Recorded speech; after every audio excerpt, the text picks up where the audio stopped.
Cambridge IELTS 9 by University of Cambridge ESOL examinations, published by Cambridge University Press. This recording is copyright. CD 2. Test 3. You will hear a number of different recordings, and you will have to answer questions on what you hear.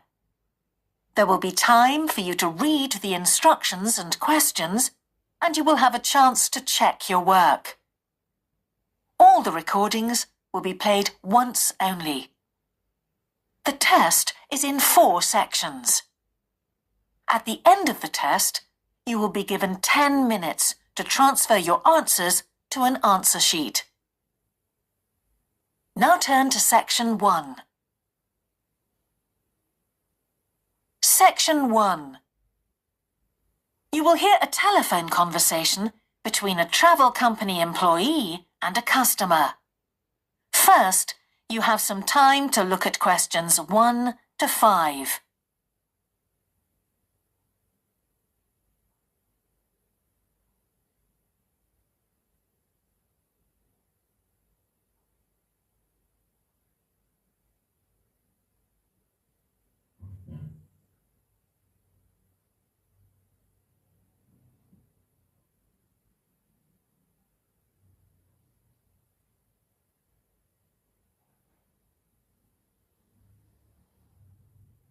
You will see that there is an example that has been done for you.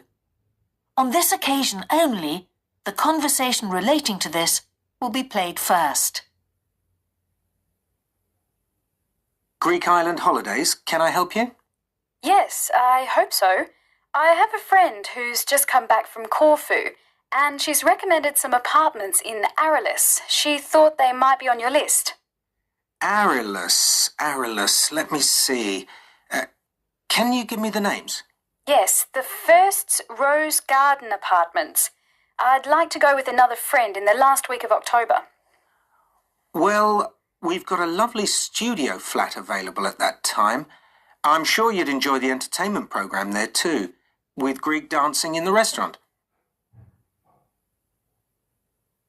The entertainment program offers Greek dancing, so Greek dancing has been written in the space. Now we shall begin. You should answer the questions as you listen, because you will not hear the recording a second time. Listen carefully and answer questions 1 to 5. Greek island holidays, can I help you? Yes, I hope so. I have a friend who's just come back from Corfu, and she's recommended some apartments in Arelis. She thought they might be on your list. Arelis, let me see. Can you give me the names? Yes, the first's Rose Garden Apartments. I'd like to go with another friend in the last week of October. Well, we've got a lovely studio flat available at that time. I'm sure you'd enjoy the entertainment program there too, with Greek dancing in the restaurant. And the cost for each of us? £219. That sounds very reasonable. I'm just jotting down some notes. Now, the second one she mentioned was called Blue Bay. Blue Bay. Yes, in fact, that's very popular, and it has some special features. Really? The main attraction is the large swimming pool with salt water. Much healthier, I understand. That's right. And it isn't far from the beach either, only 300 metres. And only around half a kilometre to some shops, so you don't have to be too energetic. Is it much more expensive than the first one? Let me just check. I think at the time you want to go, it's around £260. No, £275 to be exact. Right, I've got that. Now, there are just 2 more apartments to ask you about. I can't read my own writing. Something to do with sunshine, is it? I think you meant the Sunshade Apartments. They're on a mountainside. Any special features? Yes, each room has its own sun terrace, and there are shared barbecue facilities. Oh, sounds lovely. Yes, it is rather well equipped. It also provides water sports. It has its own beach. There are facilities for water skiing. Any kite surfing? My friend's quite keen. Not at the hotel, but I'm sure you'll find some in Arillis. There's also satellite TV in the apartments. And how much is that one? £490 with 2 sharing. You mean £245 each? I'm afraid not. Each person has to pay that amount, and there must be at least 2 in an apartment. Oh, I don't think that would be within our budget, unfortunately. And the last one sounds a bit expensive too. The Grand? Actually, it's quite reasonable. It's an older style house with Greek paintings in every room and a balcony outside. Sounds nice. What are the views like? Well, there are forests all round, and they hide a supermarket just down the road, so that's very useful for all your shopping needs. There's a disco in the area too. And the price? £319 at that time, but if you leave it till November, it goes down by 40%. Too late, I'm afraid. Well, why don't I send you a brochure with full details, Miss... Nash. But don't worry about that. I'm coming to Upminster soon, and I'll call and get one. I just wanted to get an idea first. Well, that's fine. We've got plenty here when you come. Before you hear the rest of the conversation, you have some time to look at questions 6 to 10.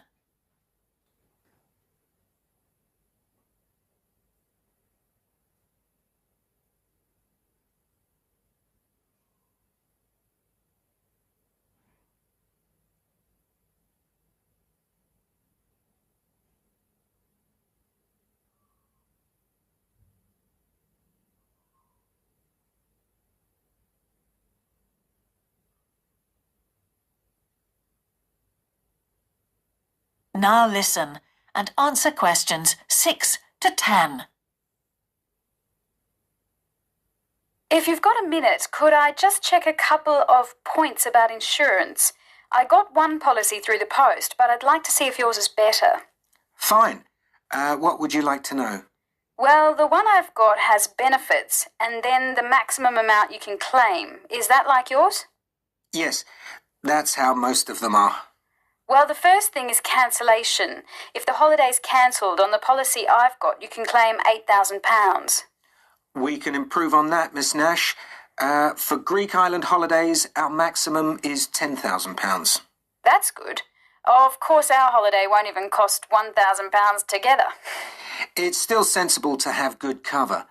Now, if you go to hospital, we allow £600. Yes, mine's similar. And we also allow a relative to travel to your holiday resort. My policy just says their representative will help you. You can see there's another difference there. And what happens if you don't get on the plane? Nothing as far as I can see on this form. Don't you have missed departure? No, I'll just jot that down. We pay up to £1,000 for that, depending on the reason. And we're particularly generous about loss of personal belongings, up to £3,000, but not more than £500 for a single item. Then I'd better not take my laptop. Not unless you insure it separately. Okay, thanks very much for your time. You've really been helpful. Can I get back to you? Your name is... Ben Ludlow. That's Ludlow. I'm the assistant manager here. I'll give you my number. It's 081 260 543 216. But didn't I phone 081 260 567 294? That's what I've got on the paper. That's the main switchboard. I've given you my direct line. Right.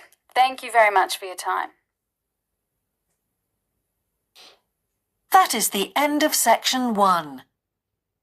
You now have half a minute to check your answers.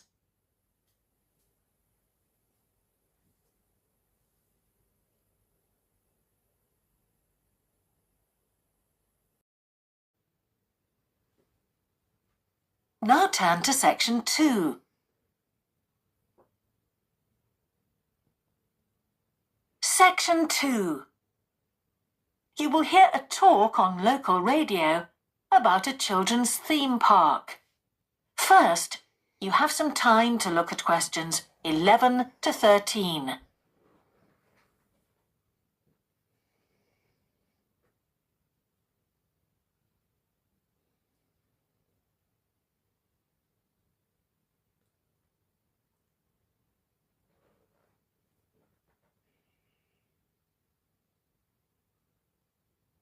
Now listen carefully and answer questions 11 to 13. For the second in our series about locally run businesses, we meet Simon Winridge, co-founder of the hugely successful Winridge Forest Railway Park. Welcome, Simon. Now, perhaps you can begin by telling us a little bit about how it all started. Well, during the 1970s, my wife Liz and I had just acquired 80 acres of sheep farming land, and we decided to settle down and have children. Pretty soon we had a daughter, Sarah, and a son, Duncan. The place was wonderful for the kids. They particularly loved trains and gradually built up an enormous network of miniature railway track. I began to develop larger scale models of locomotives, but we didn't think anything more of it until I went on a trip to a theme park near Birmingham and decided we could do a much better job. So we set up a small one ourselves, based on the miniature railway, and we opened to the public for just a month that year, 1984, in July, our driest month, because our children said they didn't want our guests to have a miserable wet visit. I dealt with park business and Liz carried on with the farm work. It soon became clear that we were onto a winner.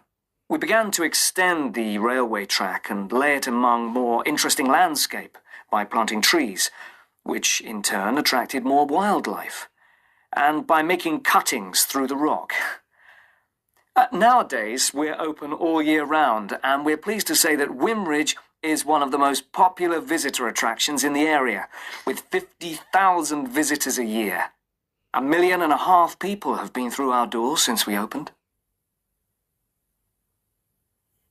Before you hear the rest of the talk, you have some time to look at questions 14 to 20.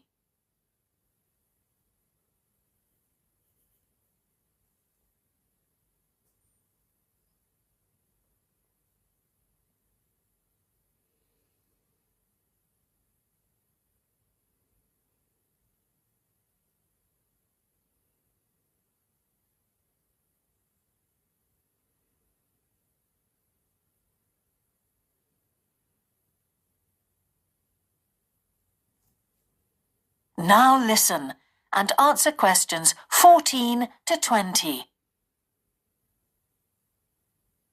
All these visitors mean we have had to expand our operation, and it's now a truly family concern.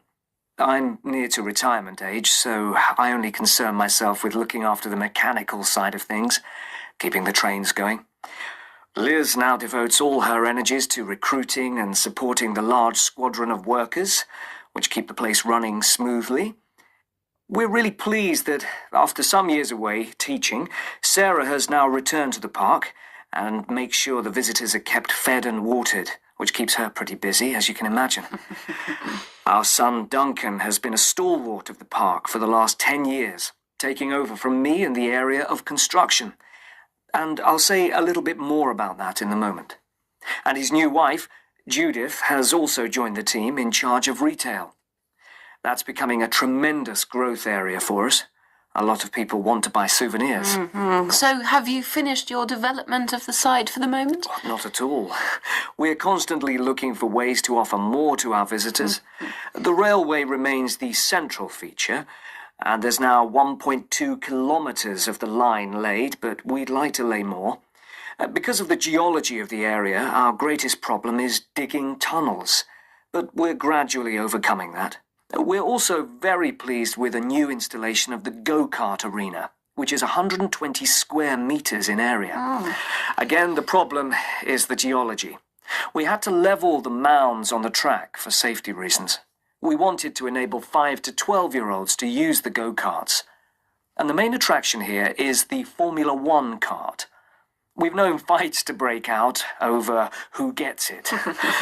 And then, finally, to our most recent development, which is the landscape swimming pool. That is the end of section 2. You now have half a minute to check your answers.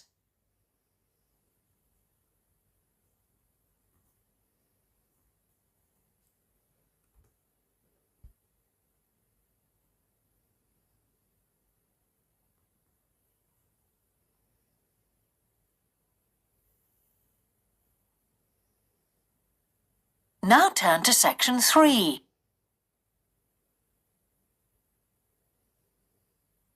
Section 3. You will hear a geography student called Caroline discussing her dissertation with her tutor. First, you have some time to look at questions 21 to 23.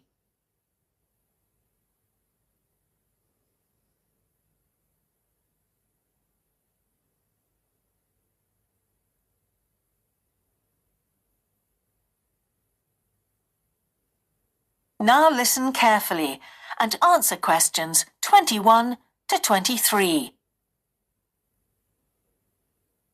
Ah, Caroline. Come on in, sit down. Thanks.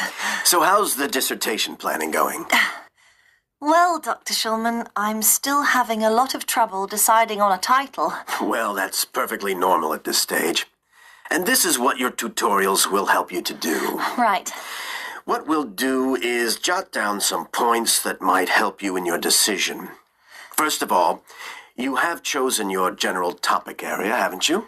Yes, it's the fishing industry. Oh, yes, that was one of the areas you mentioned. Now, what aspects of the course are you good at? Well, I think I'm coping well with statistics, and I'm never bored by it. Good. Anything else? Well, I found computer modeling fascinating. I have no problem following what's being taught, whereas quite a few of my classmates find it difficult. Well, that's very good. Do you think these might be areas you could bring into your dissertation? Oh, yes, if possible. It's just that I'm having difficulty thinking how I can do that. You see, I feel I don't have sufficient background information. I see. Well, do you take notes? I'm very weak at note-taking. My teachers always used to say that. Well, I think you really need to work on these weaknesses before you go any further. What do you suggest? Before you hear the rest of the tutorial, you have some time to look at questions 24 to 30.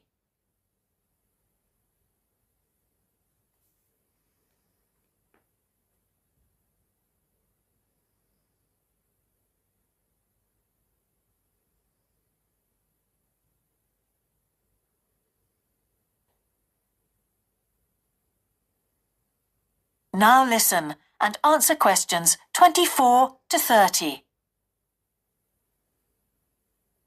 Well, I can go through the possible strategies with you and let you decide where to go from there. Okay, thanks. Well, some people find it helpful to organize peer group discussions. You know, each week a different person studies a different topic and shares it with the group. Oh, right. It really helps build confidence. Yeah. You know, having to present something to others. I can see that. The drawback is that everyone in the group seems to share the same ideas. They keep being repeated in all the dissertations. Okay. You could also try a service called Student Support. It's designed to give you a structured program over a number of weeks to develop your skills. Sounds good. Yes. Unfortunately, there are only a few places. But it's worth looking into. Yes, of course. I know I've got to work on my study skills. And then there are several study skills books you can consult. Right. They'll be a good source of reference. But the problem is, they are sometimes too general. Yes, that's what I've found. Other than that, I would strongly advise quite simple ideas, like using a card index. Well, yes, I've never done that before. It's simple, but it really works because you have to get points down in a small space.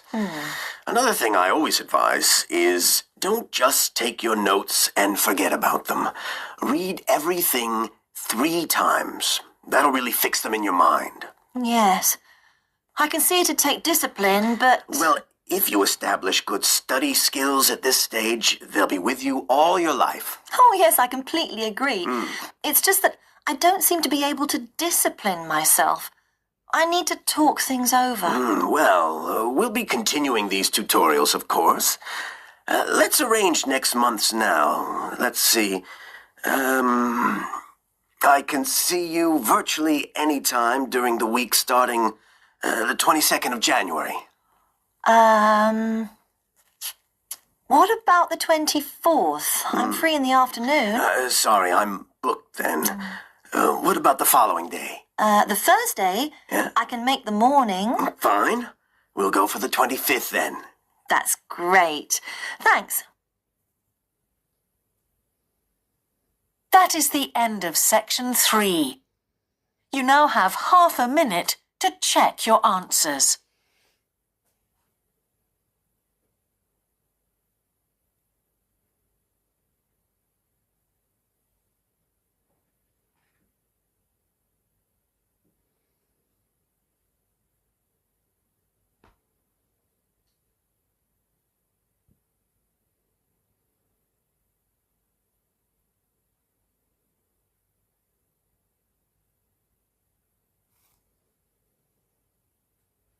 Now turn to section 4.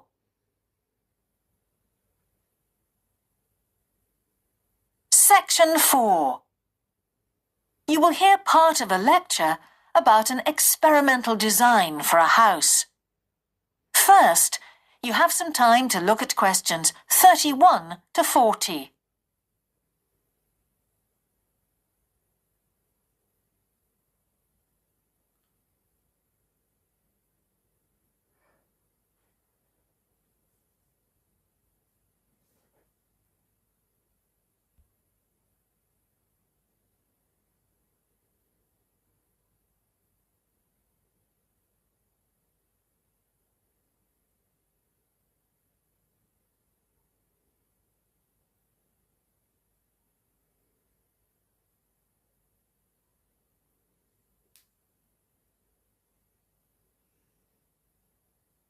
Now listen carefully and answer questions 31 to 40.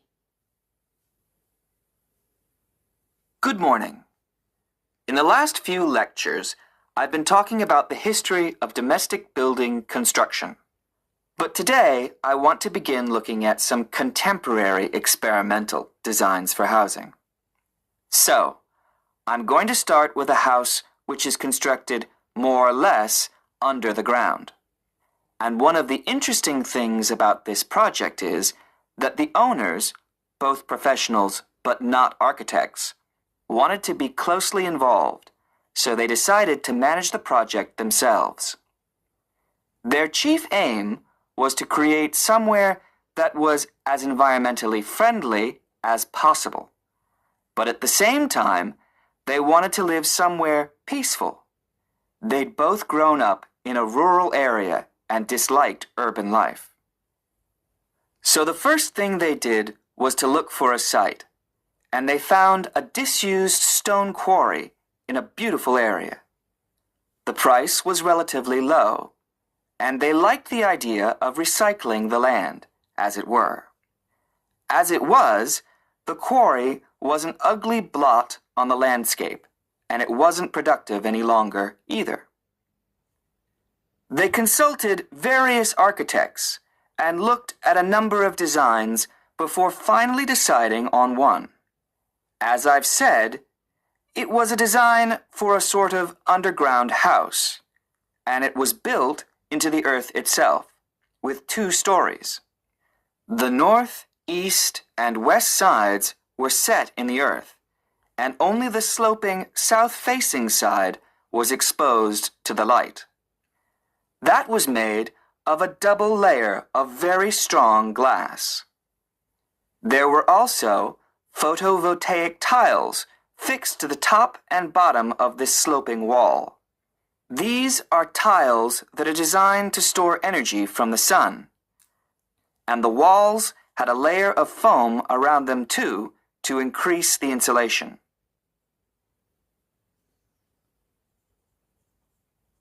Now, what is of interest to us about this project is the features which make the building energy efficient.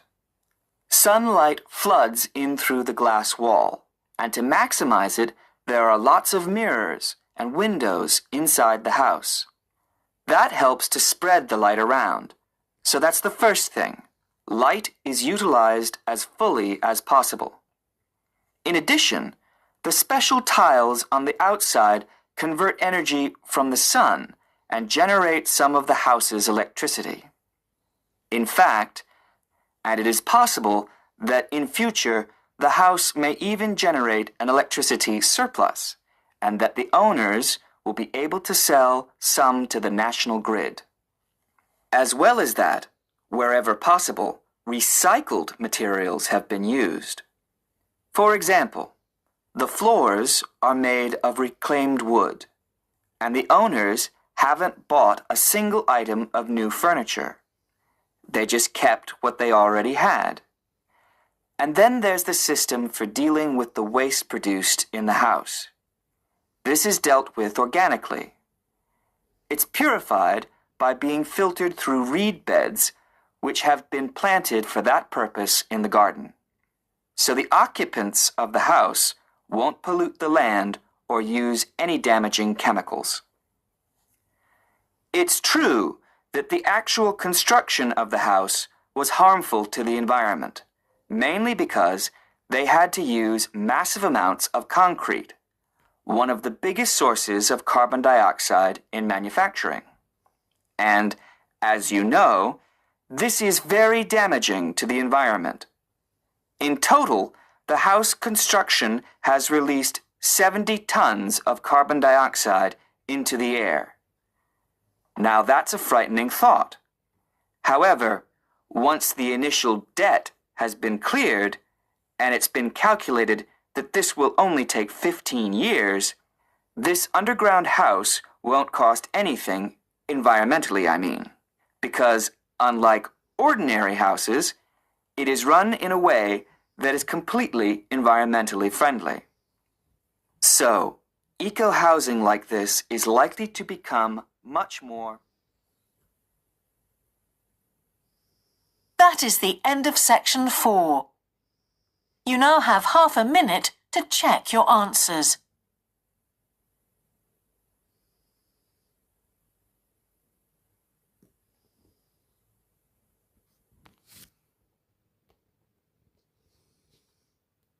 That is the end of the listening test. In the IELTS test, you would now have 10 minutes to transfer your answers to the answer sheet.